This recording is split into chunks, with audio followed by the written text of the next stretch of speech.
आप सभी लोग भी हाथ जोड़कर भगवान बुद्ध धर्म और संघ के गुणों को श्रवण कीजिए। अगर साथ में बोल सकते हैं तो बोल भी सकते हैं। अगर अ, नहीं बोल पाते हैं तो बहुत श्रद्धा और गौरव के साथ हर एक गुणों को श्रवण कीजिए। नमो तस् भगवतो अरहतो सम्मा सम्बुद्धस्स। नमो तस् भगवतो अरहतो सम्मा सम्बुद्धस्स। नमो तस् भगवतो अरहतो सम्मा सम्बुद्धस्स। इतिपिसो भगवा अरहं सम्मा सम्बुद्धो विद्याचरण संपन्नो सुगतो लोकविदु। अनुत्तरो पुरिसधम्म सारथि सत्तादेव मनुष्यानं बुद्धो भगवाति।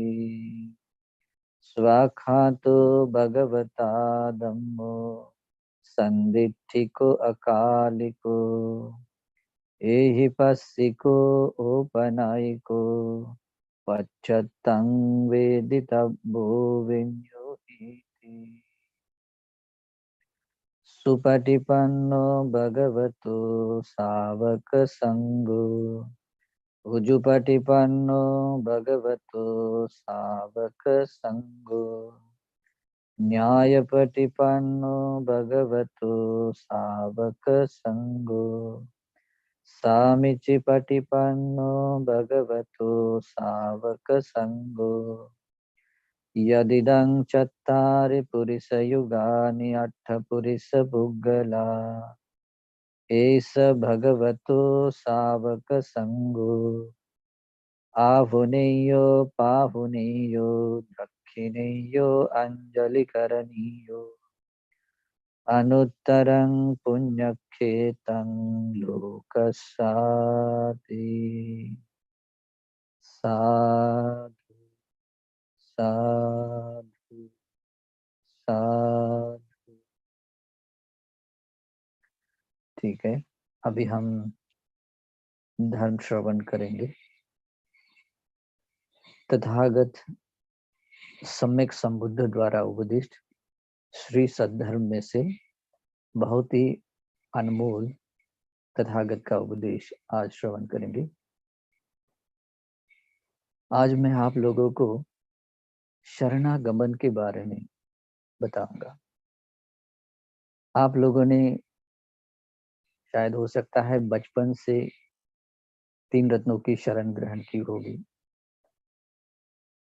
शायद ऐसा भी हो सकता है कि आपने कभी कुछ साल पहले से ही आप उससे परिचित हैं और आप बुद्धं शरणं गच्छामि आदि कहते हुए शरण गए हैं और तब से बुद्धं शरणं गच्छामि कहते हुए 3 रत्नों की शरण ग्रहण करते आ रहे हैं।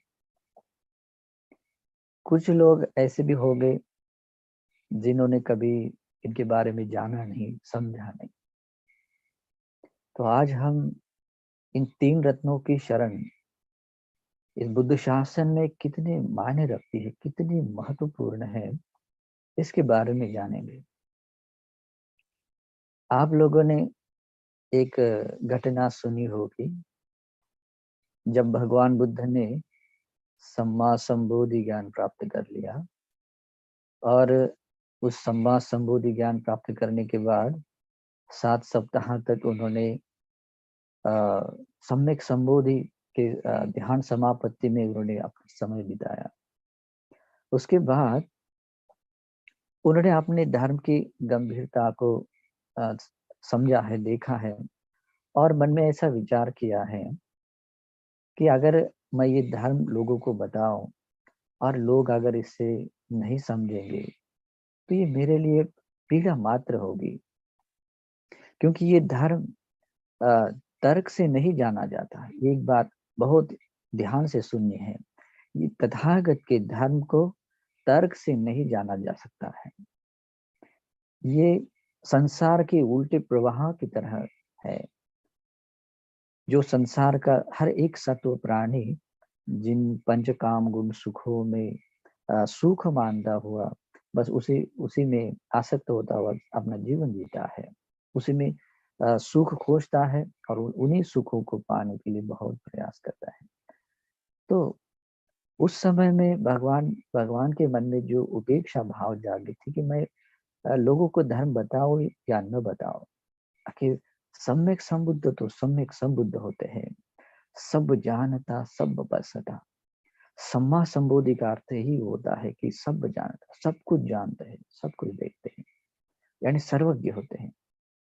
फिर सर्वज्ञ होने के बाद भी उनके मन में ये वितर्क क्यों जागा, ये धर्मता होती है, क्योंकि भगवान बिना याचना किए, भगवान को बिना याचना के धर्म की देशना नहीं देते, तो उनको याचना करनी पड़ती है। तो उस समय में सहमपति ब्रह्मा जी भगवान के सामने आते हैं और भगवान को धर्म की याचना करते हैं। तो वो एक बहुत अच्छा प्रसंग है, वो हम अगले किसी प्रवचन में सुनेंगे। लेकिन उसमें एक जब सहमपति ब्रह्मा को उत्तर देते हुए जब उनकी उनकी याचना स्वीकार करते हैं, तब भगवान बुद्ध एक वाक्य कहते हैं, बहुत ही इंपॉर्टेंट है। तो भगवान कहते हैं, अपारुता तेसंग अमतस्य द्वारा ये सोतवंतो पमुचंतु सद्धम। ये बहुत ही इंपॉर्टेंट वाक्य है। भगवान कहते हैं, उन व्यक्तियों के लिए, उन लोगों के लिए इस धर्म का द्वार, ये विमुक्ति का द्वार, अमृत द्वार खुल गया है, या उसे खुल गया ही समझो, जिनके भीतर ये सोतवंतो, जिन्होंने ये धर्म सुनने के बाद अपने भीतर अपने मन में श्रद्धा उत्पन्न कर, ऐसी बात है। तो ये धर्म का द्वार उन्हीं व्यक्तियों के लिए खुलता है जिनके भीतर श्रद्धा उत्पन्न होती है। श्रद्धा उत्पन्न होने का अर्थ होता है कि केवल हम भगवान को मानते हैं इतने मात्र से नहीं है। श्रद्धा श्रद्धा इस गुणों का मतलब बहुत गंभीर अर्थ है, उसमें बहुत गहराइयां है। श्रद्धा ऐसे ही प्रतिष्ठापित नहीं होती है जैसे अन्य सांप्रदायिक लोग या जिस तरह के दूसरे जो पूज्य स्थान है वहाँ कहते हैं कि मेरी इन पर श्रद्धा है और उनकी वंदना करते हैं। इतने से श्रद्धा परिपूर्ण नहीं होती है। तो संक्षेप में ये कहना है कि जिस व्यक्ति के हृदय में श्रद्धा प्रादुर्भूत होती है, उनके लिए ये धर्म का द्वार खुल गया है। और श्रद्धा का उत्पन्न होना और तीन रत्नों की शरण प्राप्त होना, ये दोनों एक समान बात है, एक जैसी बात है। तो इससे आप समझ सकते हैं कि तीन रत्नों की शरण ग्रहण करना यानी क्या है। सही मायने में श्रद्धा में प्रतिष्ठित होना, और उस श्रद्धा में प्रतिष्ठित होने का प्रमाण ही होता है कि आपको सही मायने में तीन रत्नों की आप शरण ग्रहण की है, शरण प्राप्त है।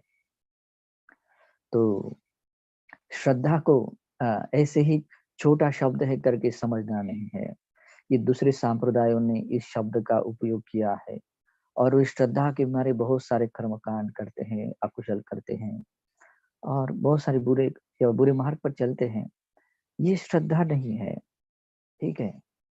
वास्तविक श्रद्धा, जिसे श्रद्धा इंद्रिय या श्रद्धा बल जिसे कहते हैं, कि जिससे कि व्यक्ति इस बुद्ध शासन में उत्पन्न हुआ कहलाता है, यानी कि इस बुद्ध शासन में मतलब उसे जन्म हुआ उसका। तो बुद्ध शासन में उत्पन्न होने का अर्थ क्या होता है? बुद्ध शासन में उत्पन्न होने का अर्थ है कि वो बुद्ध का पुत्र बनता है। बुद्ध का पुत्र यानी भिक्खु हो चाहे भिक्खुनी, उपासक या उपासिका हो, ये बुद्ध इस तरह का एक बुद्ध पुत्र बनता है। और बुद्ध पुत्र होना ये कुछ मामूली बात नहीं है, ये संसार का सबसे दुर्लभ लाभ है। ऐसा दुर्लभ लाभ कि कल्प कल्पांतर के बाद भी कभी कभार ही मिलता है या कभी मिलता भी नहीं। हम सोच सकते हैं कि इतने सारे सम्यक संबुद्धि संसार में जन्म लिए हैं, परिनिर्वाण को प्राप्त किए हैं। इन बहुत कल्पों की बात छोड़िए, इसी कल्प में, हम जिस कल्प में जीवन जी रहे हैं, इसी महाभद्र कल्प में तीन भगवान गौतम बुद्ध के पहले 3 सम्यक समुद्र प्रादुर्भूत हुए और परिनिर्वाण को भी प्राप्त हुए। ककुसंद सम्यक संबुद्ध, कोनागमन, काश्यप सम्यक संबुद्ध। और हमारे गौतम बुद्ध भी संसार में उत्पन्न हुए, प्रादुर्भूत हुए और परिनिर्वाण को भी प्राप्त हुए। लेकिन आज भी हम इस संसार में हैं। आज भी इस संसार में उन्हीं स्वभाव मतलब जो अविद्याओं से घिरे हैं, तृष्णाओं से बंधे हुए इस संसार में संचरण करते आज यहाँ आए हैं। तो कहीं ना कहीं वो मौका हमें मतलब ये चूक गया है। ये जो दुर्लभ अवसर था वो हमारे से मतलब चूक गया है। लेकिन हमारा कहीं ना कहीं तो पास्ट लाइफ में, पूर्व जन्म में इस प्रकार का पुण्य था कि आज भगवान के परिनिर्वाण के बाद ही सही, लेकिन आज हमें भगवान के बारे में सुनने के लिए मिलता है, भगवान के धर्म के बारे में सुनने के लिए मिलता है, भगवान के श्रावक संघ के बारे में सुनने के लिए मिलता है, उनके गुणों के बारे में जानने के लिए मिलता है। और हम आज भी उन भगवान बुद्ध धर्म और संघ को जान सकते हैं त्रिपिटक के द्वारा। त्रिपिटक में जो बुद्ध वाणी है वो एकांततः परिपूर्ण एवं परिशुद्ध है। इतनी परिपूर्ण है कि जिस जिस शब्दों के साथ भगवान ने उपदेश किया, जिन अर्थों के साथ और जिस स्पष्टीकरणों के साथ भगवान ने उपदेश किया, उन सभी अर्थ, पद, व्यंजन यानी स्पष्टीकरण के साथ आज भी परिपूर्ण एवं परिशुद्ध आज बुद्धवाणी है। इसमें कहीं कोई शंका नहीं है। तो आज भी हमें ये सौभाग्य मिला है कि हम 3 रत्नों की शरण ग्रहण करें। तो समझे आज कि ये 3 रत्नों की शरण क्या है? आखिर कैसे कोई व्यक्ति सही मायने में 3 रत्नों की शरण प्राप्त कहलाता है और जिसके कारण वो व्यक्ति इस बुद्ध शासन में उत्पन्न हुआ कहलाता है। चाहे भिक्खु के रूप में हो, चाहे भिक्खुनी, उपासक उपासक के रूप में, इस बुद्ध शासन में उत्पन्न हुआ व्यक्ति कहलाता है। तो इसीलिए ये शरणागमन बहुत ही महत्वपूर्ण है। अगर शरणागमन आपको प्राप्त नहीं है तो आप इस बुद्ध शासन के बाहर के लोग हैं। फिर चाहे कोई भी व्यक्ति क्यों न हो, फिर भले ही कोई व्यक्ति कहे कि अरे मैं तो उन परिवार में जन्मा हूँ जिनके जिनका सभी परिवार बौद्ध है, कुछ अर्थ नहीं है। जन्म से कोई व्यक्ति इस बुद्ध शासन में आता नहीं है। किसी ने अपने नाम के सामने लेबल लगाया बौद्ध या नाम के बाद में लगाया बौद्ध, इससे बौद्ध नहीं बनता। किसी ने आपने सफेद वस्त्र पहन लिए हैं, इतने मात्र से भी कोई व्यक्ति बौद्ध नहीं बनता, उसे शरण प्राप्त नहीं होती। किसी व्यक्ति ने घर दार छोड़कर अपना दाढ़ी सिर मुंडवाकर अपना काशा वस्त्र परिधान करने मात्र से वो व्यक्ति भगवान बुद्ध का श्रावक नहीं बनता है, वो व्यक्ति भगवान का पुत्र नहीं बनता है। सही शरण मिलने मात्र से ही वो व्यक्ति बुद्ध का श्रावक बनता है, चाहे भिक्खु के रूप में हो, भिक्खुनी, उपासक उपासिका। तो इसीलिए शरणागमन बहुत ही महत्वपूर्ण है। अगर हम शरणागमन को सही मायने में समझते हैं तो सही मायने में समझते हैं तो हम जब शरण ग्रहण करते हैं तो अपने भीतर साथ ही श्रद्धा भी जाती है। श्रद्धा और शरणागमन ये दोनों एक साथ चलने वाली बातें हैं। मैं इसे उपमा के द्वारा यूँ कह सकता हूँ कि जैसे अगर हमने तेल प्रदीप प्रज्वलित कर दिया तो ये प्रज्वलित होना और प्रकाश का आना यानी प्रकाश फैलना, ये दोनों चीजें एक समान है, एक ही बार होती है। तो उसी तरह से अपने हृदय में श्रद्धा का प्रतिष्ठापित होना और 3 रत्नों की शरण प्राप्त करना, उसमें शरणागमन में प्रतिष्ठित होना या उसे पाना, ये दोनों एक समान बातें हैं। आपने बहुत सारे सूत्र में या त्रिपिटक के किसी अनेक ग्रंथों में इस प्रकार की वाणी सुनी होगी, इस प्रकार के प्रसंग को सुना होगा कि जो कोई व्यक्ति जब कभी भगवान बुद्ध जी को शरण गया है तो इन शब्दों में वो शरण जाता है। ऐसे ही नहीं जाता है। शरण जाने की उनकी एक एक क्रम है, उनकी विधि है। वो समझता है कि जब भगवान बुद्ध के तौर पर समझता है कि सचमुच भगवान सम्यक संबुद्ध है, भगवान का धर्म स्वाखात है,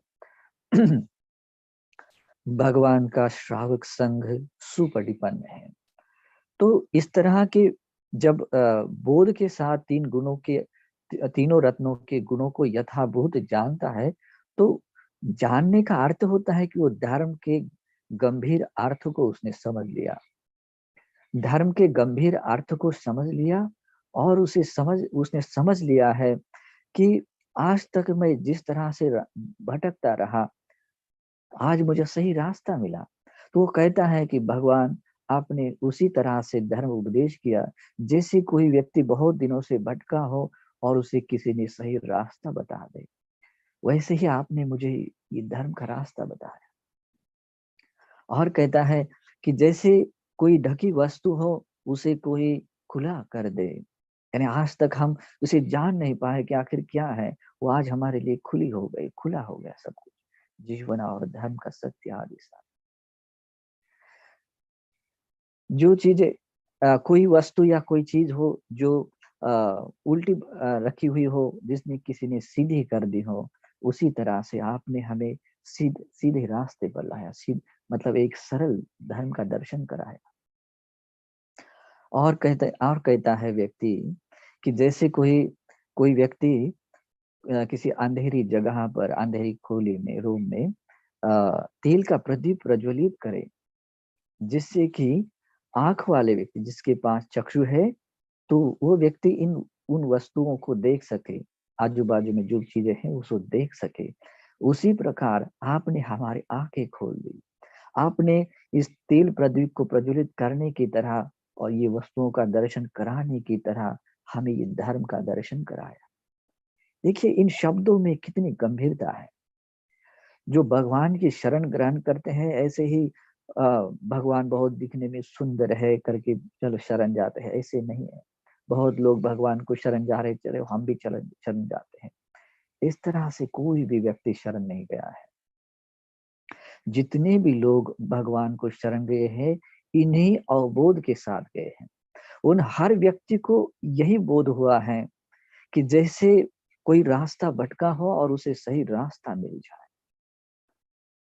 और उसके बाद कहता है कि भगवान बनते भगवान, आज से जीवन के अंत तक, यानी जीवन धारा के अंत तक, यानी परिनिर्वाण होने तक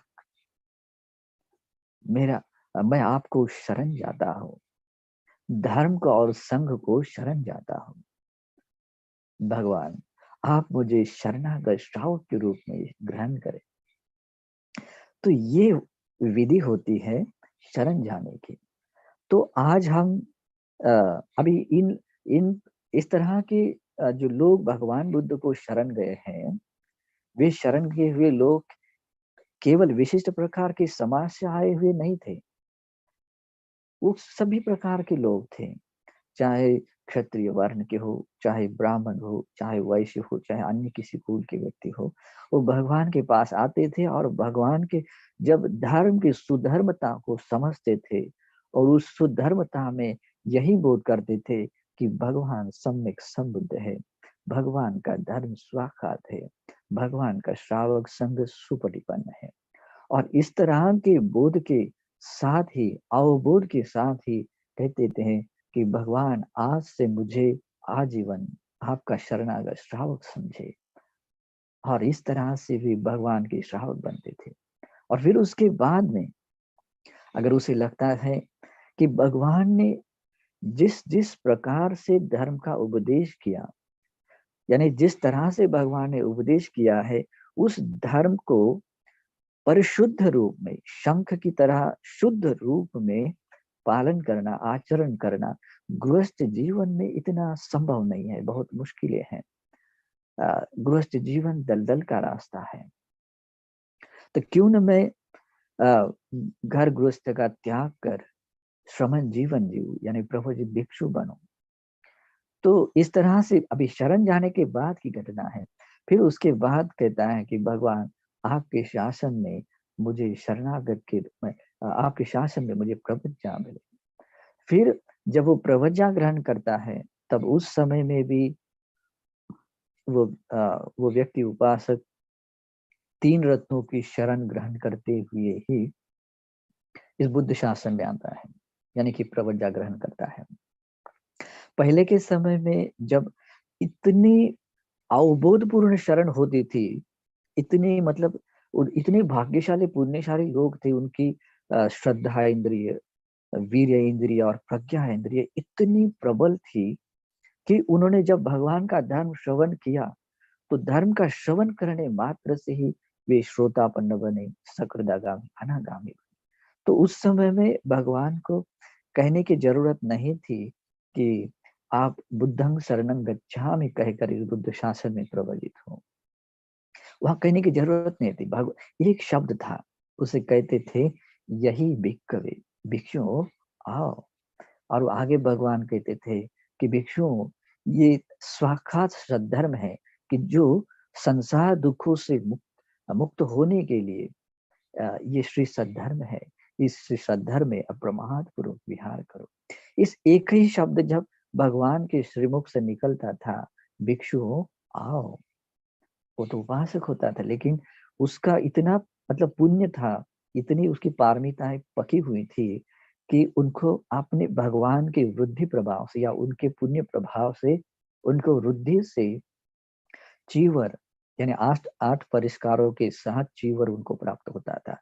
उनके सिर के बाल, उनकी दाढ़ी अंतर्धान हो जाती थी और वो भिक्खु भाव के रूप में प्रकट होते थे, बनते थे। कितनी अद्भुत बात हो!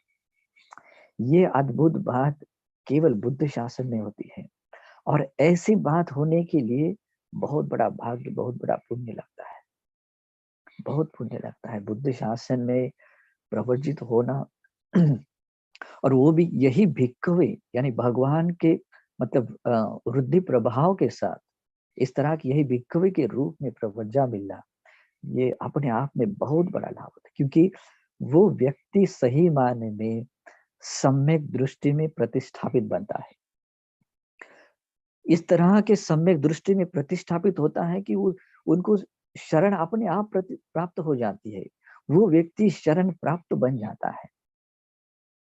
उसे अलग से बुद्धं शरणं गच्छामि कहने की जरूरत नहीं पड़ती है, लेकिन फिर भी वो कहता है कि मैं भगवान को, धर्म और संघ को शरण जाता हूँ, लेकिन उसे कहने की जरूरत नहीं पड़ती है। एक शब्द है, एक वाक्य है भगवान के सूत्रों में, बहुत बार आता है।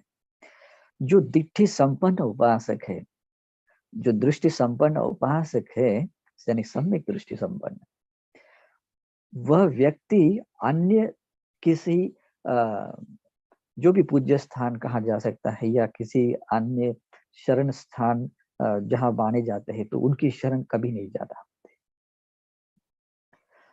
दृष्टि संपन्न व्यक्ति, ये भगवान बुद्ध बोलते हैं कि इस ब्रह्मांड में चाहे कितने भी प्राणी हो, अगर उसे उसकी शरण स्थान या उसकी श्रद्धा 3 रत्नों को बगैर अगर दूसरी और करना चाहे, तो सारी दुनिया के सारे लोग अगर एकजुट हो जाए, फिर भी उसकी जो श्रद्धा है या उसका जो शरण स्थान है, वो अलग नहीं हो सकता है।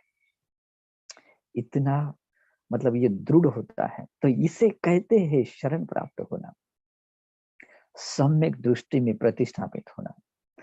और इस सम्यक दृष्टि में प्रतिष्ठापित होने का प्रमाण ही है कि आपको सही मायने में 3 रत्नों की शरण प्राप्त है। तो 3 रत्नों की शरण प्राप्त अगर आपको भी है करनी चाहिए, तो आपको समझना चाहिए कि भगवान बुद्ध कौन है, धर्म कौन है, संघ कौन है। अभी भगवान बुद्ध जी के शासन को 2500 साल बीत गए हैं, और भगवान का जो भी जितना शासन उतना जैसे प्रबल होना चाहिए, वैसा नहीं है। और आज इस शासन में जैसे आज हम जो जीवन जी रहे हैं, जैसे हमारा पुण्य उतना जो प्रबल होना चाहिए, जैसे हमारी इंद्रिया प्रबल होनी चाहिए, ताकतवर होनी चाहिए, वैसी ताकतवर इंद्रिया नहीं है, यानी श्रद्धा इंद्रिय, वीर्य, प्रज्ञा इंद्रिय, स्मृति, समाधि आदि। तो इस कारण से हमें जब भगवान का धर्म सुनते हैं तो तत्क्षण रूप में उसका बोध नहीं हो पाता है। समय लगता है।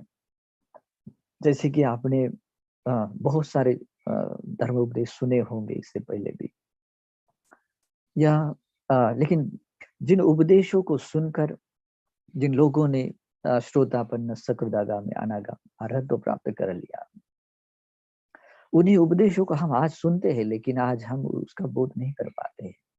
तो इसका कारण है कि हमारी जो पुण्य पारमी है, जिस पुण्य पारमिता के कारण हमारी जो जो इंद्रिया है, श्रद्धा वीर्य प्रज्ञा आदि जो पक्व बनती है, वो पक्व नहीं बनी है।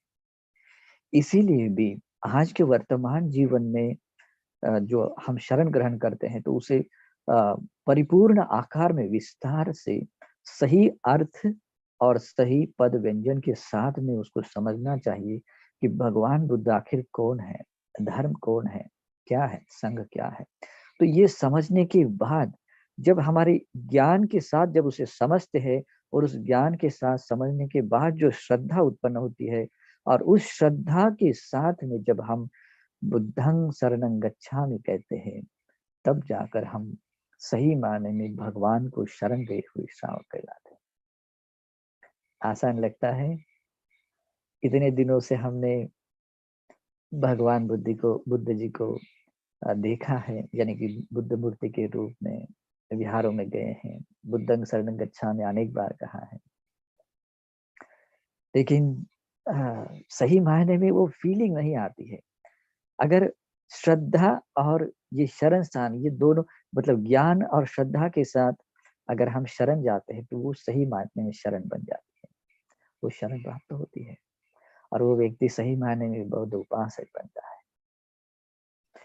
आजकल हम देखते हैं अ, लोग बहुत ऐसे कम ऐसे लोग हैं जो भगवान बुद्ध जी को समझते हैं, समझती हुई शरण ग्रहण करते हैं, क्योंकि भगवान के कुछ ऊपरी गुणों को समझते हैं कि भगवान कारुणिक है, वो बहुत ज्ञानी है, बहुत अच्छे हैं, लोगों को समता का उपदेश देते हैं, मानवता का उपदेश देते हैं, लोगों को मैत्री, प्रेम, करुणा सिखाते हैं, और बहुत सारी ऐसी छोटी-छोटी बातें जो, लेकिन जो भगवान में बड़ी बातें होती है, अप्रमाण होती हैं, तो उनको समझते हुए समझता है कि ये इस प्रकार का भगवान है और भगवान का धर्म है। और भगवान के श्रावक संघ के बारे में तो हमेशा शंका ही बनी रहती है कि सचमुच ऐसा होता है या पता नहीं, है ना? तो और ऐसा होते हुए भी फिर कहता है कि बुद्धं शरणं गच्छामि, वो शरण नहीं प्राप्त। इन 3 रत्नों में से किसी एक रत्न के प्रति भी अगर कहीं दोष, संशय दिखता है, उसके बारे में अज्ञानता है, या मतलब कोई मिथ्या ज्ञान है, तो वो व्यक्ति शरण प्राप्त नहीं हो सकता है। कुछ लोगों ने मुझे भी पहले जब मैं भारत में धर्म प्रचार करता था, तो लोग मुझे प्रश्न पूछते थे, बताते थे कि बाबा साहब ने ऐसा क्यों कहा था कि मैं संघ को शरण नहीं जाऊँगा? और आज लोग उसमें तर्क करते हैं कि अरे सचमुच, जो आज किसी भिक्षुओं को देखते हैं और लगती है कि सचमुच ये बात सच है कि हमें संघ शरण ज़रूरत नहीं है। अरे अज्ञान है, दुर्भाग्य है। संघ को नहीं समझ पाते, और बाबा साहब का मकसद ये नहीं था।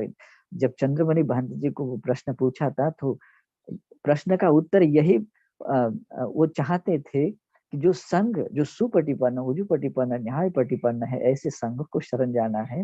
यही उत्तर बाबा साहब चाहते थे, लेकिन आज उनके अनुयायी क्या करते हैं? वो सोचते हैं कि सचमुच ऐसा कुछ होगा, इसीलिए कुछ प्रॉब्लम होगा, इसलिए जाना ठीक नहीं है। इसीलिए ये कुछ लोग हैं ऐसे जो कहते हैं कि हम संघ को तो बिल्कुल नहीं मानेंगे और हम धर्म का प्रचार करेंगे। हमें सिर्फ 2 शरण चाहिए। हमें भिक्षु संघ की भी ज़रूरत नहीं। कितने अज्ञानी और दुर्भाग्य है।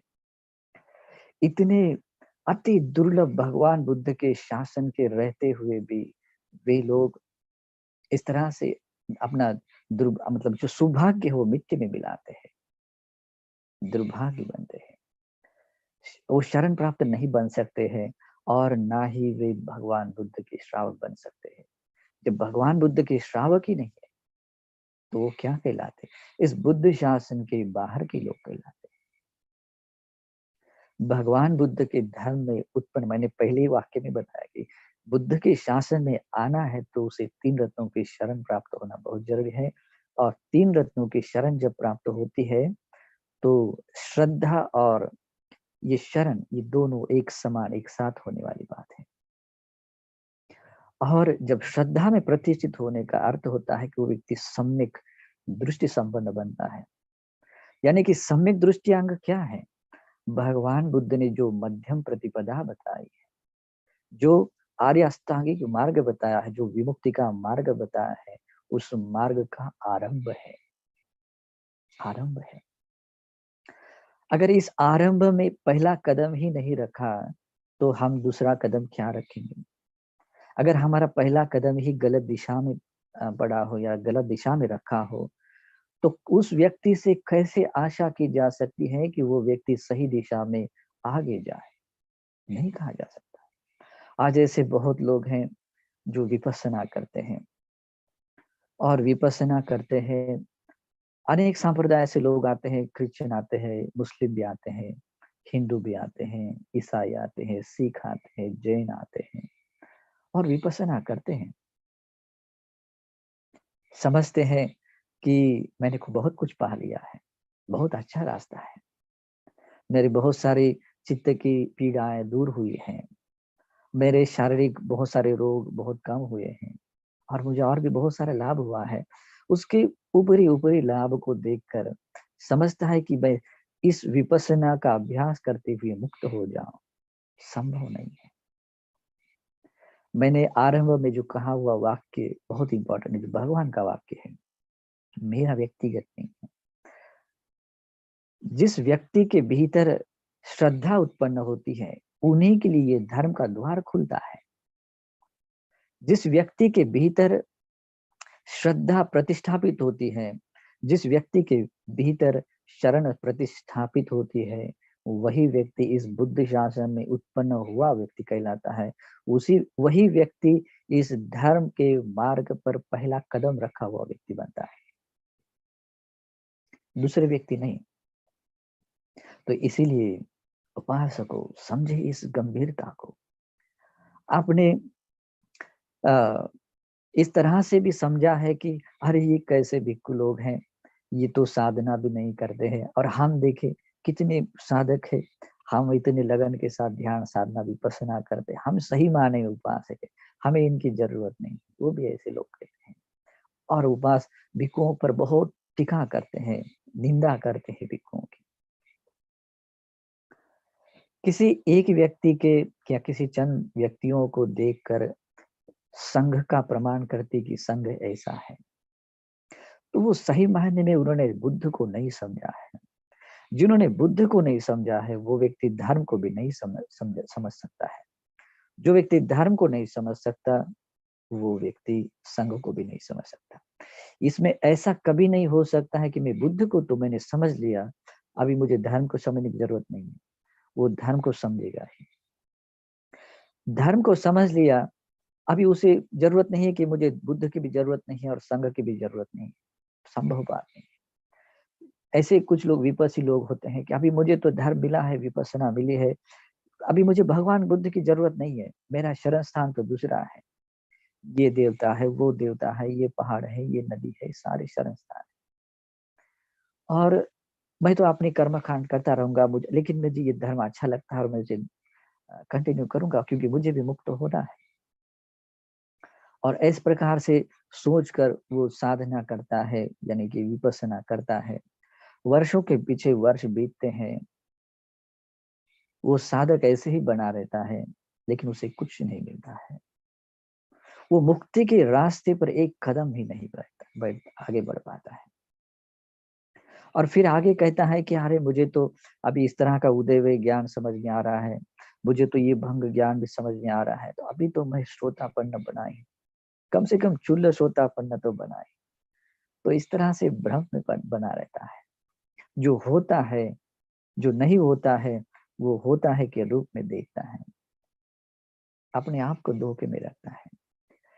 ऐसा व्यक्ति सही मायने में धर्म में आगे नहीं बढ़ पाता है। और फिर बाकी लोगों की तो बात ही क्या है कि जो जो लोग इन दोनों बात मतलब दोनों अनभिज्ञ है, अज्ञानी है, उनके बारे में तो कहना ही क्या, तो वो तो शरण से बहुत दूर है बेचारे। और इसीलिए भी भगवान बुद्ध कहते हैं कि शरण प्राप्त करना ये कोई मामूली बात नहीं, छोटी बात नहीं है। भगवान एक अपने भिक्षुओं के सामने एक दृष्टांत देते हुए उपदेश करते बताते हैं। अपने नाखून में एक छोटी सी मिट्टी लेते हैं और कहते हैं, भिक्षु क्या मेरे क्या मेरे नाखून पर ली हुई जो मिट्टी आप देख रहे हैं ये अधिक है या पृथ्वी पर मौजूद मिट्टी अधिक है? तो भिक्षु कहते हैं, भगवान आपने जो अपने नाखून पर जो ली हुई मिट्टी है ये इतनी अल्प मात्र है कि इस पृथ्वी पर मौजूद मिट्टी के प्रमाण में मापा नहीं जा सकता कि वो कितने प्रमाण में अधिक है। इसे कोई तुलना नहीं की जा सकती कि इस नाखून पर ली हुई मिट्टी से ये पृथ्वी पर मौजूद मिट्टी कितनी गुना अधिक है, प्रमाण नहीं किया जा सकता। तो भगवान बुद्ध कहते, भिक्षु ऐसी ही बात है, ऐसी ही बात है। जिन व्यक्तियों को 3 रत्नों की शरण मिलती है वे लोग इस नाखून पर ली हुई मिट्टी के प्रमाण में है, और जिनको 3 रत्नों की शरण नहीं मिलती है वे लोग इन पृथ्वी पर मौजूद मिट्टी के प्रमाण में है। तो यहाँ पर लोग का यानी लोगों का जो उदाहरण दिया है कि मात्र मनुष्यों के बारे में ही नहीं है, ये सभी सत्वों के बारे में है। यानी जैसे नारकीय सत्वों से लेकर भवाग्र तक के जितने भी लोग हैं उन प्रमाण उनको उदाहरण देते हुए कहा।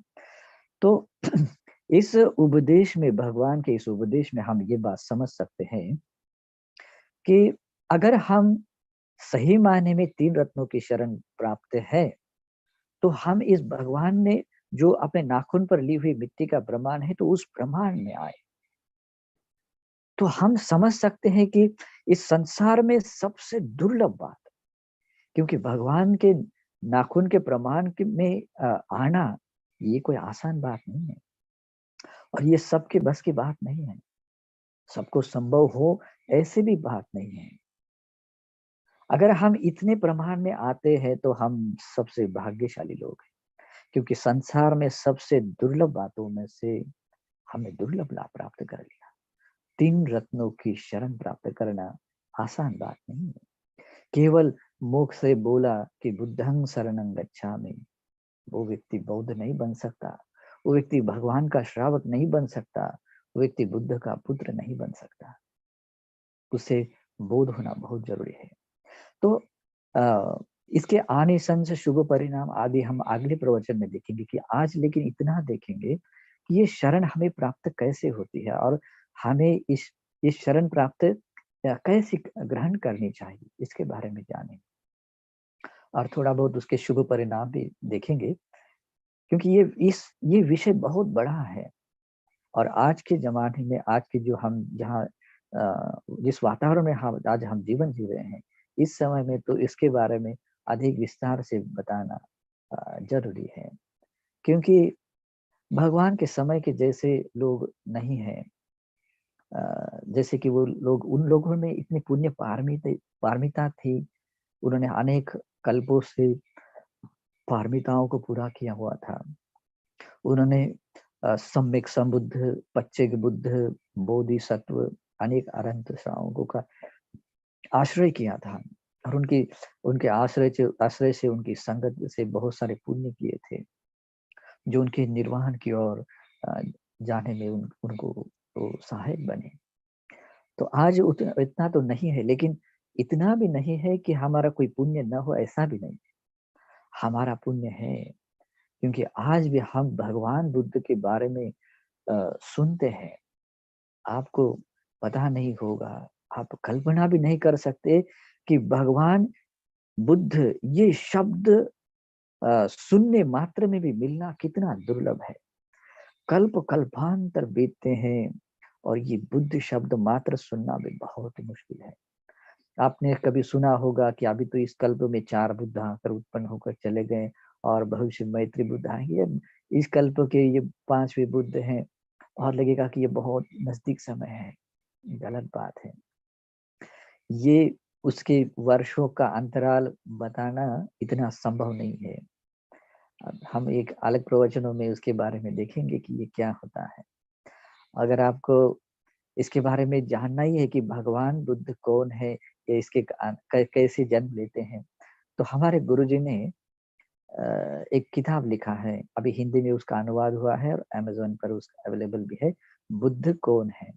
उसके आरंभिक प्रकरणों में ये बात बताई है कि एक बुद्ध और दूसरे बुद्ध उत्पाद होने के अंतराल में, मतलब बुद्ध, एक बुद्ध सम्यक संबुद्ध और दूसरे सम्यक संबुद्ध होने के अंतराल में कितना मतलब अंतर होता है, मतलब कितना काल होता है, इसके बारे में और कल्पों के बारे में भी ये वर्णन बहुत सुंदर है। आप जरूर पढ़िएगा और सही मायने में जान सकते हैं कि भगवान बुद्ध कौन है, भगवान का धर्म क्या है, भगवान का श्रावक संघ क्या है।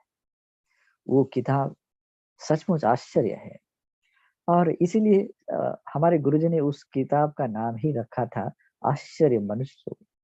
तो लेकिन हमारे भारत के लोग आश्चर्य को पसंद नहीं करते हैं। ठीक है, कोई आश्चर्य की बात कहें तो लोगों को सर के ऊपर से चले जाते हैं, कहते हैं कि ऐसे भी होता है।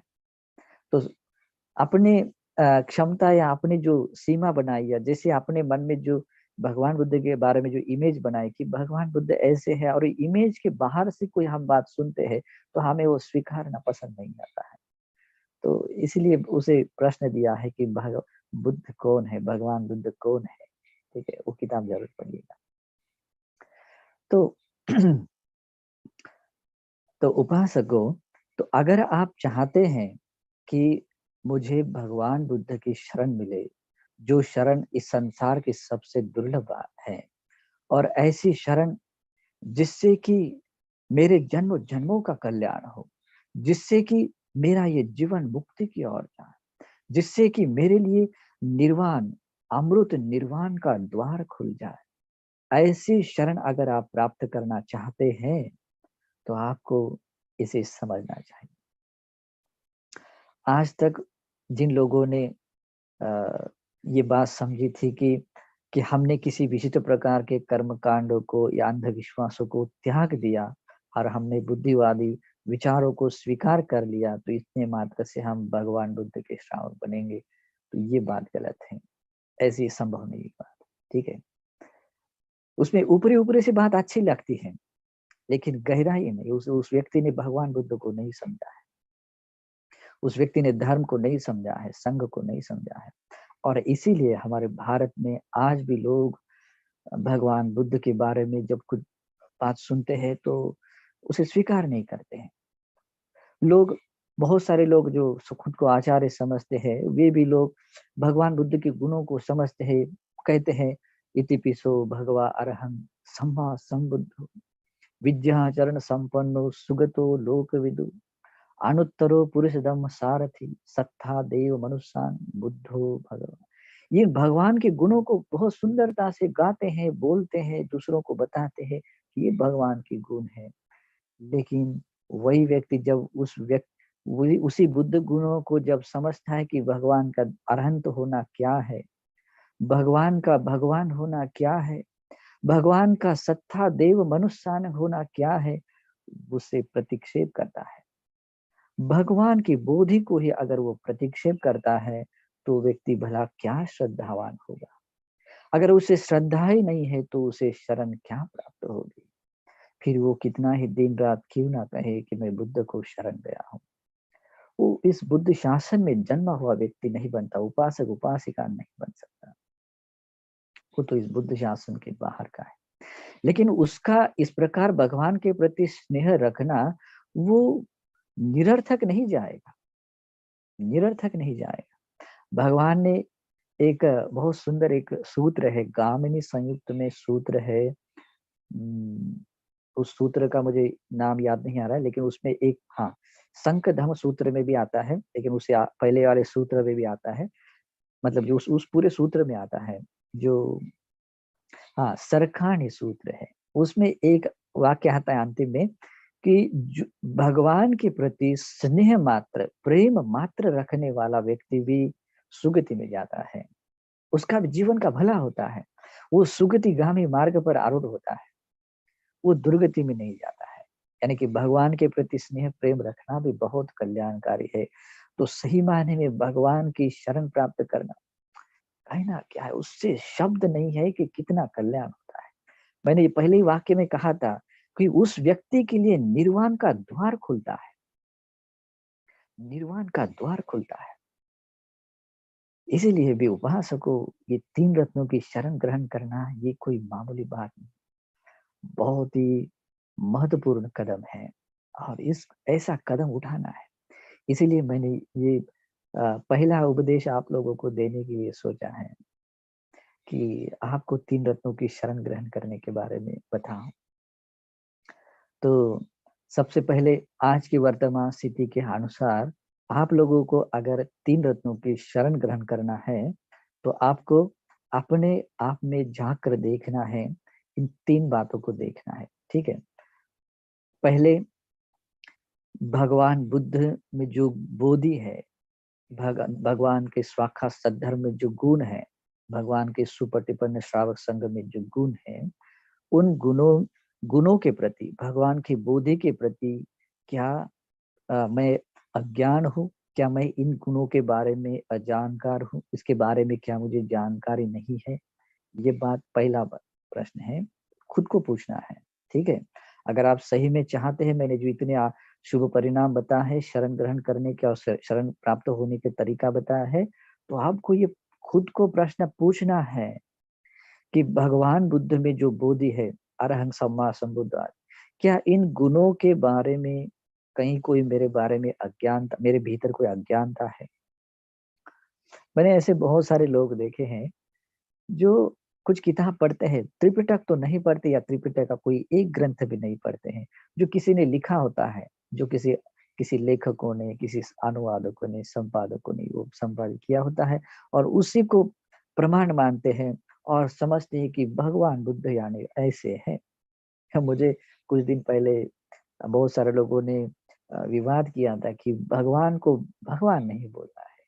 कितनी अद्भुत की बात है। और वो बहुत और बहुत बहुत ही जगत में बहुत एजुकेटेड लोग हैं, ठीक है? मतलब जो शिक्षित लोग कह सकते हैं और दूसरे लोग भी कहेंगे कि अरे ये इतना पढ़ा लिखा आदमी है, ज्ञानी, जो कहता है तो सही हो, और उसका अनुमोदन भी करते हैं। हम फेसबुक पर भी देखते हैं या किसी और पे देखते हैं, उसका अनुमोदन करते हैं, वाह वाह क्या बात कही है, एकदम सही बात कही है, आप तो महान हैं। तो इस तरह से तर्क वितर्क करते हुए भगवान के गुणों को समझते हैं, तो ये अज्ञानता है। तो सबसे पहले ये अपने आप को समझना है कि क्या भगवान बुद्ध, धर्म और संघ के प्रति जो मेरे भीतर कुछ अज्ञानता है, जो भी उसको समझना है, या उस गुणों के बारे में मुझे कोई बात, ये बात ठीक से समझती नहीं है, इसकी ऐसी कोई बात है? ये बात पहला प्रश्न पूछना है। दूसरी बात, क्या भगवान बुद्ध में जो बोधि है, क्या उसमें कहीं कोई शंका है? बहुत इंपॉर्टेंट है। संदेह है, क्या भगवान अरहंत है? शंका है। क्या भगवान सचमुच सम्यक संबुद्ध है?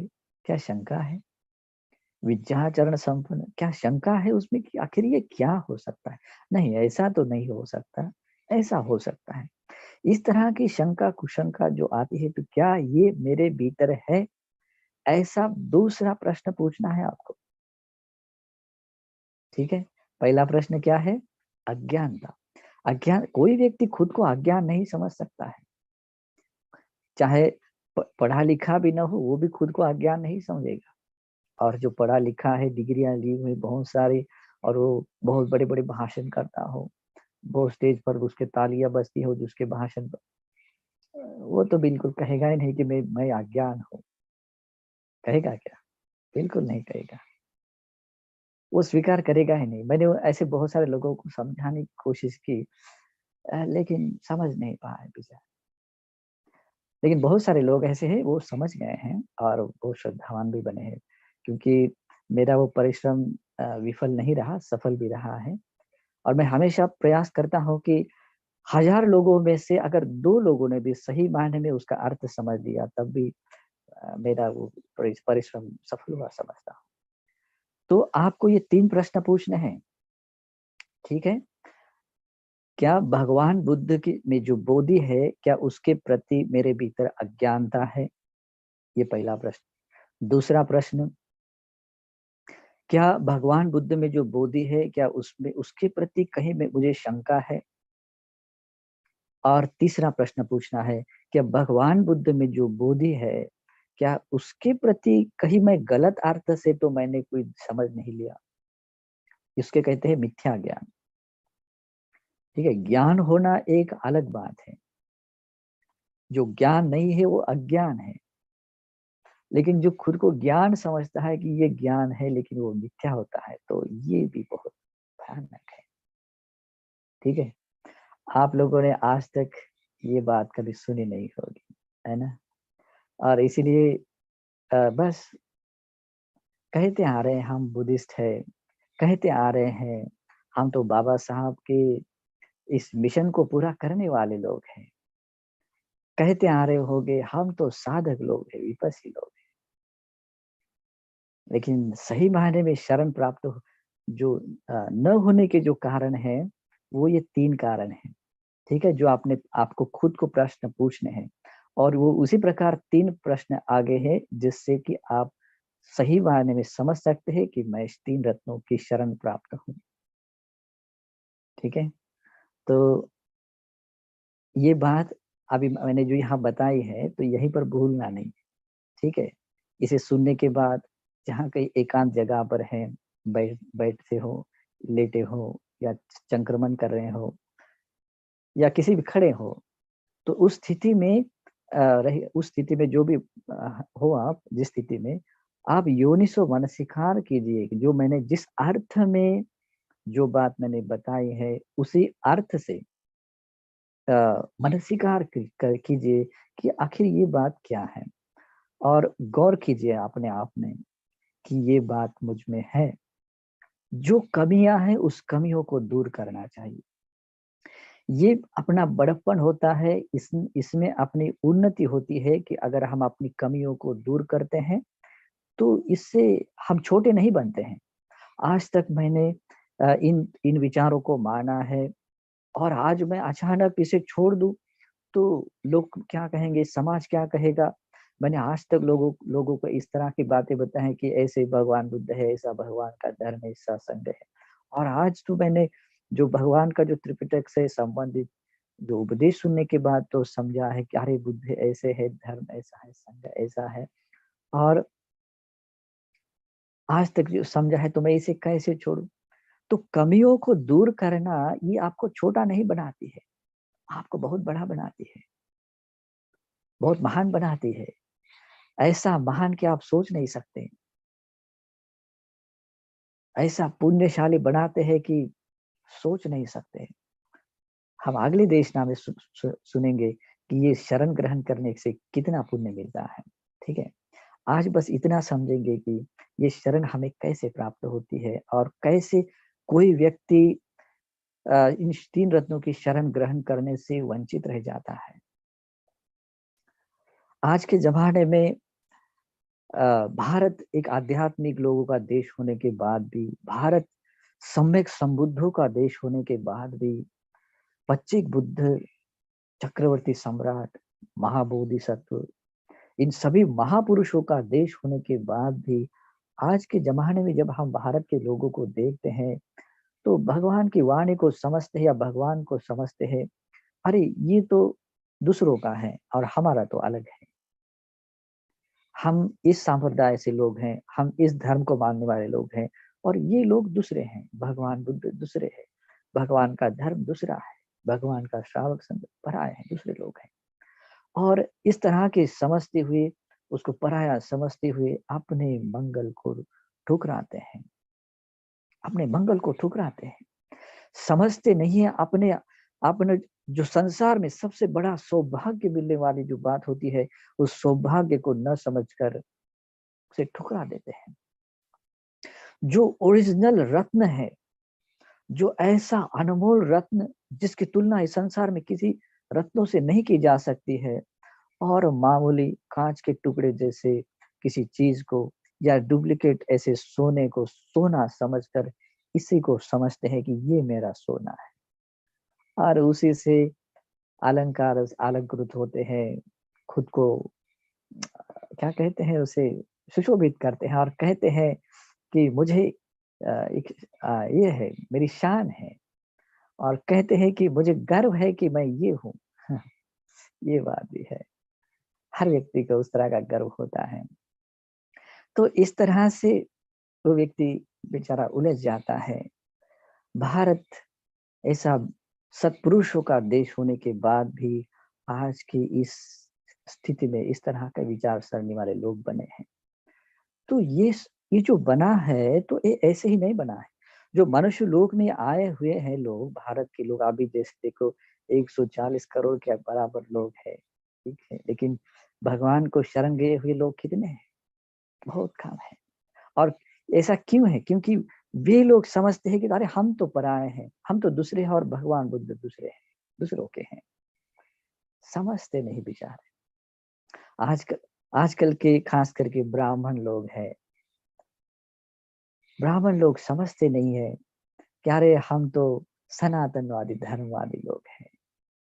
हम तो, हमारा संप्रदाय, हमारे रीति रिवाज, हमारी पूजा कर्म कांड ये है और हमें इसी से मुक्ति मिलेगी। ऐसा नहीं है कि वे लोग मुक्ति पर, मोक्ष पर, निर्वाण पर विश्वास नहीं करते। वे भी चाहते हैं कि मैं इस संसार से मुक्त हूँ, दुखों से मुक्त हूँ, मोक्ष प्राप्त करूँ। लेकिन उनकी संकल्पनाएं, उनकी धारणाएं उनकी अलग-अलग होती है। इसलिए हर व्यक्ति, वो व्यक्ति अपना शरण स्थान अलग-अलग ढूँढते हैं।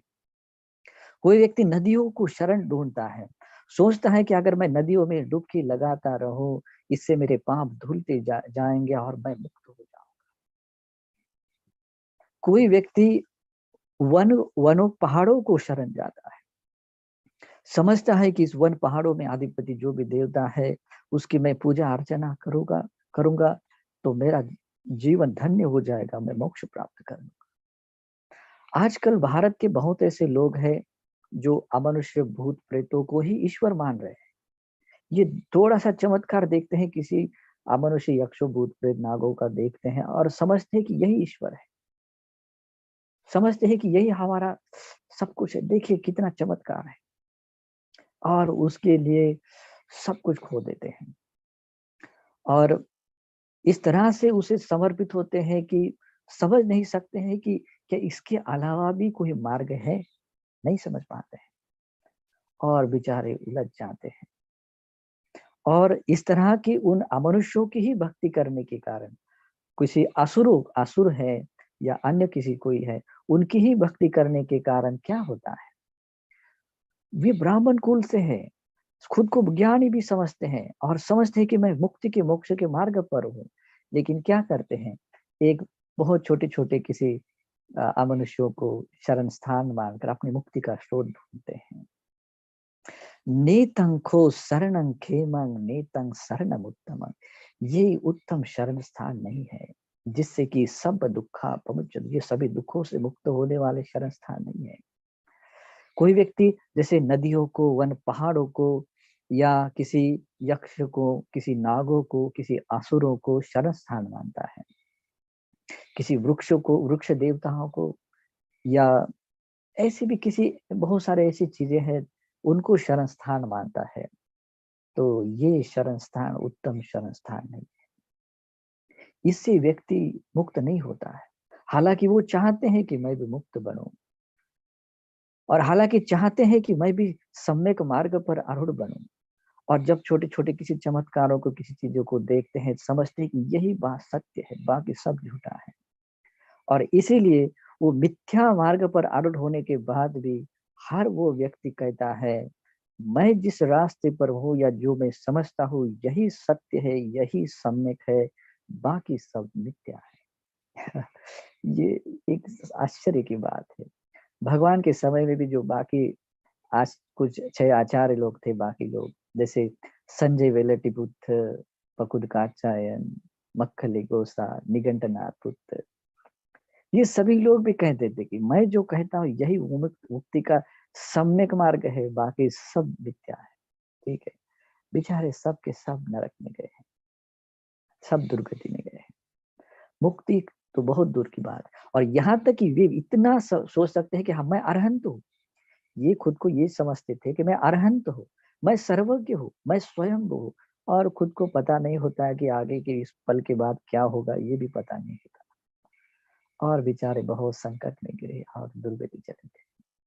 इसे मुक्त होना तो बहुत दूर है, मुक्ति बहुत दुर्गति गए हैं, मतलब इतनी दुर्गति कि अभी उसको उनको सर उठाना बहुत मुश्किल है। मैंने बहुत सारे प्रवचनों में बात कही है कि मिथ्या दृष्टि इतनी भयानक होती है कि उसकी कल्पना नहीं कर सकते कि वो कितने हानि करती है। भगवान ने उसकी दो ही गतियां बताई, मतलब वो मिथ्या दृष्टि मुक्ति की ओर, तो मुक्ति का तो रास्ता है ही नहीं है, लेकिन उसके अपोजिट है। लेकिन बात है कि उसकी हानि कितनी होगी, उसकी दो ही गतियां होती है। भगवान कहते हैं या तो वो निरय नामक नरक में जाता है, नहीं तो तिरछा में जाता है, उसकी तीसरी गति नहीं होता है, बोलते हैं भगवान। इतनी भयानक है, सोच नहीं सकते।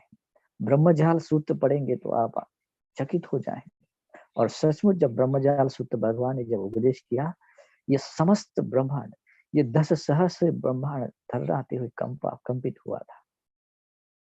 साधारण बात नहीं है, समझनी चाहिए। तो आज भारत के लोगों का एक बहुत बड़ा दुर्भाग्य है कि भगवान को, भगवान के धर्म को और संघ को पराया समझते हैं। लेकिन ये जो मनुष्य लोक में आए हुए हैं, उनका पुण्य नहीं है करके ऐसा नहीं है, उनका पुण्य है, उनका पुण्य है। उन्होंने अपने पूर्व जन्म में शील का पालन किया हुआ है, इसीलिए उनको जो कुछ भी आज जिस तरह का जीवन मिला है, वो उसका प्रमाण है। उन्होंने अपने पूर्व जन्म में दान दिया है, शील पालन किया हुआ है, पुण्य किए हुए होने के कारण ही मनुष्य लोक में आए हैं। मनुष्य लोक में आना कोई आसान बात नहीं है। दुर्लभो मनुष्य पटिलाभ, ये मनुष्य का जन्म मिलना दुर्लभ है, तो दुर्लभ तो है ही। तो इसे समझना बहुत जरूरी है। ठीक है, तो उपासकों, तो इसे समझना है कि क्या मैं सचमुच मुक्ति के रास्ते पर आरूढ़ हूँ? क्या मैं सचमुच सही शरण प्राप्त हूँ? क्या मैं सही जगह पर श्रद्धा रखने वाला हूँ? अगर ऐसा नहीं है तो अपनी कमियों को दूर करना है, खुद को छोटा नहीं समझना है। कमियां दूर करनी यानी छोटा नहीं होता व्यक्ति, व्यक्ति अपने आप में बड़ा है। भगवान कहते हैं वो हमेशा उन्नति करता है, उत्तरोत्तर उन्नति करने वाला व्यक्ति होता है। कमियों को दूर करना अपने आप में धर्म में उन्नति है।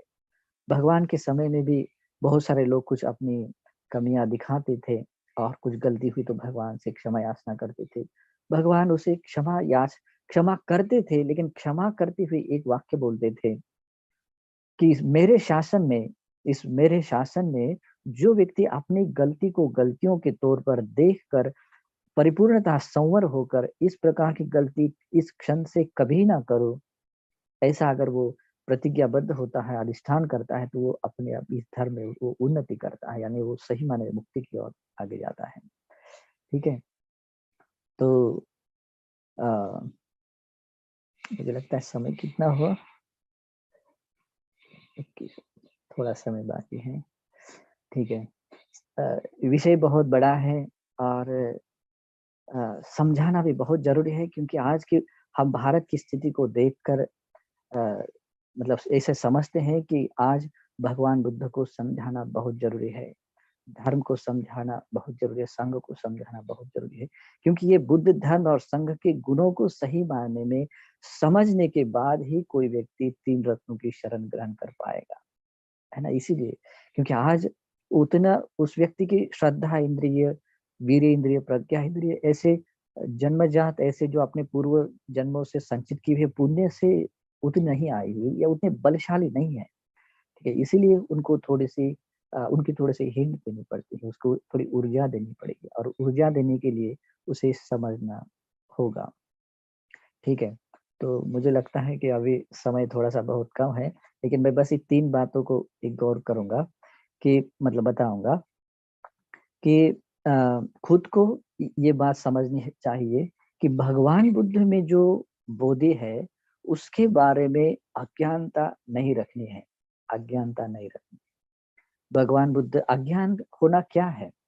भगवान बुद्ध अरहंत है, इसमें अज्ञानता नहीं, उसका ज्ञान होना जरूरी है। भगवान बुद्ध सम्यक संबुद्ध है, उसके बारे में, इस गुणों के बारे में अज्ञानता नहीं होनी चाहिए। विद्याचरण संपन्न है, इसमें अज्ञानता नहीं होनी चाहिए। मतलब उसके बारे में वो क्या होगा पता नहीं है, ऐसा नहीं होना चाहिए। अगर ऐसा होता है तो हमें ये समझना है कि ये क्या है।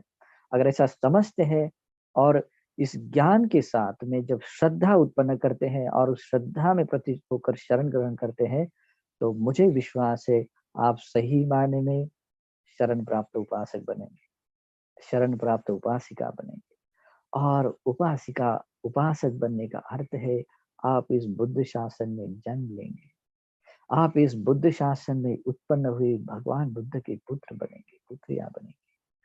और मैं इसी उपदेशों से मैं आपको ये 100% गारंटी दे सकता हूँ कि आपको जब इस शरणागमन को आप सही मायने में समझेंगे, तो आप भगवान बुद्ध के दायाद प्राप्त करने वाले पुत्र बनेंगे, साधारण नहीं।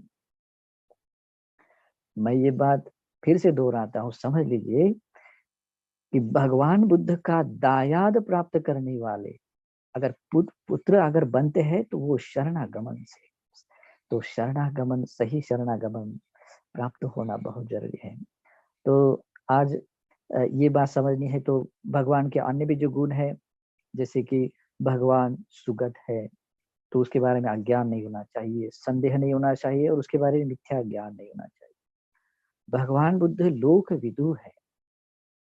ये लोक विदु क्या है, लोक क्या है, विदु क्या है, और भगवान बुद्ध क्यों कहलाते लोक विदु, इसके बारे में अज्ञानता नहीं होनी चाहिए, उसके बारे में शंका संदेह नहीं होनी चाहिए।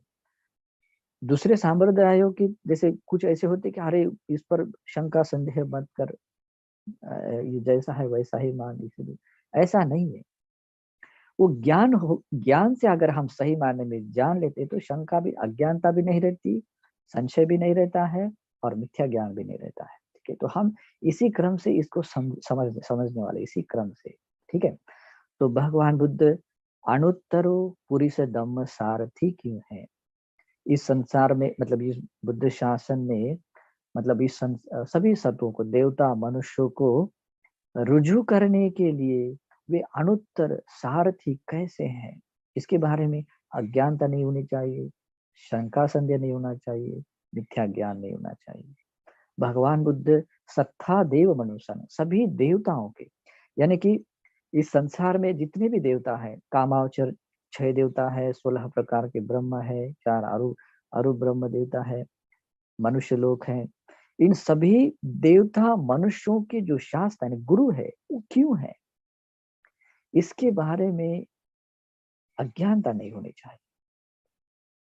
हम आज देखते हैं कि लोग देवता शब्द सुनते ही उनका ऐसा रोम खड़ा हो जाता है कि अभी किस देवता की बात करेंगे, क्योंकि उनको पता ही नहीं है कि जिनकी वो परिकल्पनाओं में जो देवताओं की परिकल्पना की है, इससे अलावा भी कोई और दुनिया है और वो सचमुच कुछ है, वो समझते नहीं है, है ना? तो इसीलिए वो देवता शब्द सुनते ही उनके रोम खड़े हो जाते हैं कि अरे ये किस देवताओं की बात की, ये कहीं तो आरएसएस का आदमी तो नहीं है। ठीक है, ये कहीं दूसरे संप्रदाय का, ये तो इतने हमारे धर्म को नष्ट करने वाला तो नहीं। आगे पीछे बिना खुद जाने, बिना बुद्ध वाणी को जाने बोल देते हैं, और ऐसा करते हुए उनको लगता है कि मैंने तो ये सिर्फ बोल दिया, ऐसी बात नहीं, वो कर्म बनता है। भगवान बुद्ध ने जो बताया है वो नहीं बताया है करके बताते हैं।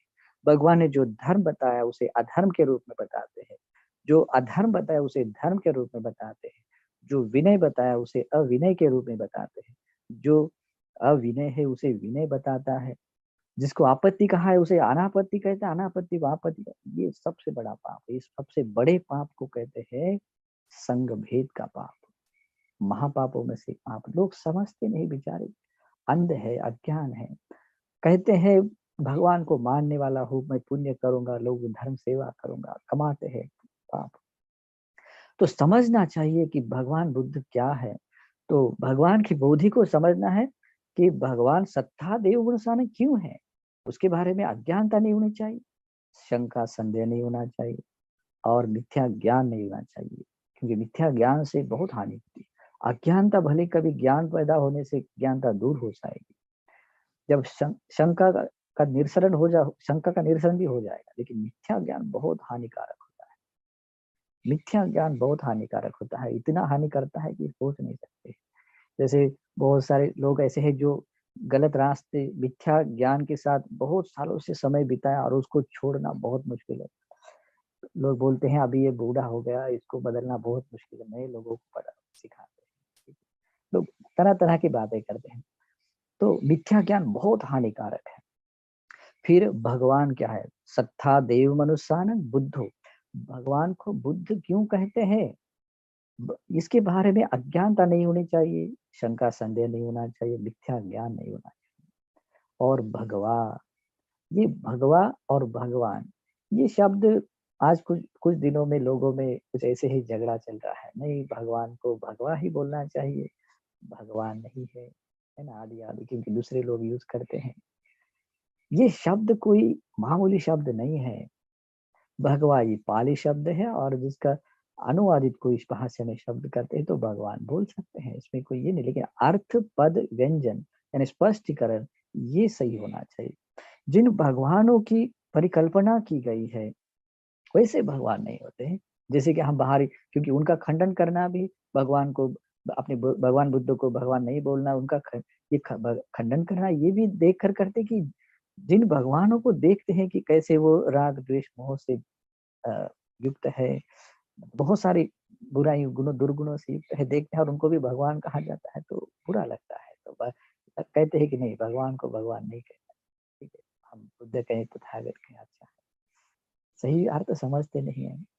तो भग्ग रागो भग्ग दोषो भग्ग मोहोति भगवान, जिसने अपना समग्र राग भग्न कर दिया, नष्ट कर दिया है, द्वेष मोह आदि नष्ट कर दे, वे भगवान। और ऐसे कौन है, एकमात्र भगवान है सम्यक संबुद्ध। अगर किसी व्यक्ति को भगवान कहा जा सकता है तो अरहंतों को कहा जाता है, प्रत्येक संबुद्धों को कहा जाता है, संसार में और कोई नहीं है। देवता लोगों में भी कोई व्यक्ति किसी अन्य अपने प्रधान देवताओं को अपना ईश्वर देवता भगवान कहते हैं, क्योंकि वो भगवाति वचनम श्रेष्ठम, ये वचन श्रेष्ठ है, भगवाति वचनम उत्तमम, ये श्रेष्ठ उत्तम वचन होने से, गौरव वचन होने से शब्द प्रयोग करते हैं। आप ब्रह्मजाल सूत्र पढ़ेंगे तो पूरा डिटेल समझ जाएंगे क्यों कहते हैं, ठीक है।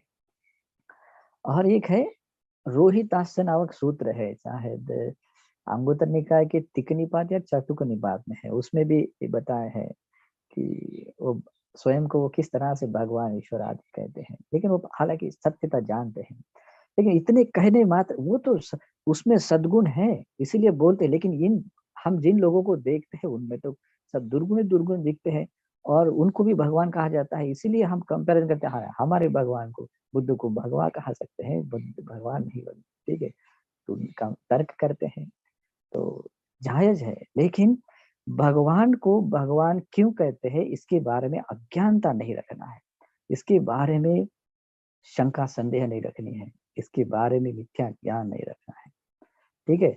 ये तीन बातें अगर आपके भीतर है तो इन प्रश्नों के उत्तर ढूंढिए।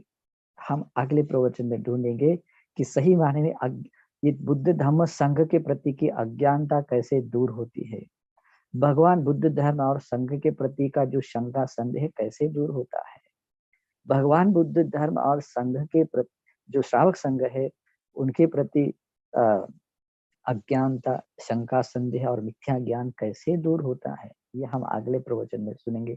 अभी समय बहुत कम है ना, क्योंकि ये ऑनलाइन है, आप सामने होते तो मैं बहुत समय तक बता सकता था और आपकी ये सारी शंका संदेह दूर करके आपको चरण स्थान में प्रत्यक्ष रूप में प्रतिष्ठित करा सकता था। लेकिन कोई बात नहीं, जो आज मैंने बात बताई है इसे गंभीरता को समझना है। पहला वाक्य समझना है, अपारुता तेसंग अमतस्य द्वारा ए सोतवंतोपमुचंतु सद्धम, अपने लिए निर्वाण का द्वार खोलने के लिए, अपने लिए निर्वाण मुक्ति का द्वार खोलने के लिए सही मायने में श्रद्धा में प्रतिष्ठित होना, 3 रत्नों की शरण प्राप्त करनी है। दूसरा, भगवान का सही मायने में श्रावकत्व पाने के लिए, इस बुद्ध शासन में उत्पन्न हुआ व्यक्ति बनने के लिए हमें सही मायने में शरण प्राप्त व्यक्ति होना चाहिए। ठीक है? तो हम अगली देशना में सुनेंगे कि ये 3 बातें कैसे दूर होती है और जैसे कैसे हम सही मायने में 3 रत्नों की शरण प्राप्त श्रावक, उपासक, उपासिका कैसे बनते हैं, इसके बारे में जानेंगे। आज जो मैंने बातें कही है इसके बारे में ध्यान से सुनिए, मतलब ग्रहण कीजिए, धारण कीजिए, उसके बारे में मन स्वीकार कीजिए और अपने आप को इस धर्म मार्ग पर रुजू करने के लिए, अपना मंगल साधने के लिए, ये जो दुर्लभ मनुष्य जीवन मिला है, इस दुर्लभ मनुष्य जीवन को सार्थक बनाने के लिए, ये जो निर्वाण का द्वार हमारे सामने है, उस निर्वाण के द्वार को खोलने के लिए आप प्रयास कीजिए। ऐसा करते हैं तो हम अपने आप पर उपकार करते हैं। ये ज़रूरी नहीं है कि आप किस संप्रदाय के जन्मे हुए हो, आप किस धर्म संप्रदाय को मानने वाले हो, ज़रूरी। अगर आप चाहते हैं कि अपना मंगल हो, आप चाहते हैं कि मुझे मुक्ति मिले, मोक्ष मिले, निर्वाण मिले, तो आपको चाहिए कि भगवान बुद्ध धर्म और संघ की शरण ग्रहण करें। ऐसा करना ही सही मायने में उत्तम मंगल है। एतं खो शरणं खेमं एतं शरणमुत्तमं एतं शरणमागम सब दुःखापमुच्यते। जो व्यक्ति इस प्रकार बुद्ध धर्म संघ को शरण ग्रहण करता है, यही उत्तम शरण है, सर्वश्रेष्ठ शरण है और ऐसी शरण है सब दुःखापमुच्य, सभी दुखों से मुक्त होता है। तो अगर आप चाहते हैं कि मैं दुखों से मुक्त हूँ, तो आप ऐसी कभी भी धारणा मत बनाइएगा कि मैं तो इस वर्ण में जन्मने वाला हूँ, मैं ब्राह्मण हूँ, क्षत्रिय हूँ, वैश्य हूँ या मैं इसी सांप्रदायिक धर्म आदि जन्म, मत सोचिए। अगर अपना कल्याण चाहते हैं, तो भगवान बुद्ध धर्म और संघ को समझे और सही शरण प्राप्त बने। बहुत मंगल होगा, बहुत कल्याण होगा। हम आशा करते हैं कि ये धर्म देशना आप सभी को धर्म के रास्ते आने के लिए, भगवान का पुत्र बनने के लिए एक प्रेरणादायी बने, सहायक बने, ऐसे हम आशा करते हैं और मंगल कामना करते हैं। आप सभी को इस धर्म के रास्ते चलने के लिए आयुष्य, आरोग्य, बल मिले। आप सभी की सभी कुशल कामनाएँ परिपूर्ण हो और ये जो मैंने धर्म का दान दिया है, इस धर्म दान के पुण्य के पुण्यानुमोदन से आप सबको इस संसार दुखों से मुक्त होने के लिए 3 रत्नों की सही शरण प्राप्त हो, अवबोधपूर्ण शरण प्राप्त हो और आपको इस निर्वाण के आपके लिए निर्वाण के द्वार खुले और आप इस निर्वाण नगर में प्रवेश करने वाले, निर्वाण नगर में रहने वाले श्रावक बने। ऐसे ही मैं प्रार्थना और आशीर्वाद करता हूँ। सुखी निदुखा निरोगा हन्तु निब्बानस्य पच्युः। सुखी हो, मंगल हो, कल्याण हो। साधु साधु। साधु साधु साधु